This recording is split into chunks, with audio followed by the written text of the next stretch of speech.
ahi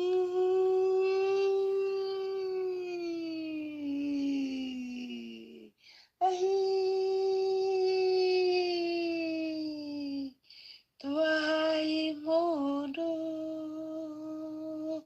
tubahaye impundu mbyeyi duhimbaza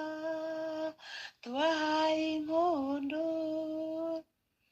twazivugije urwunge mureke zirangire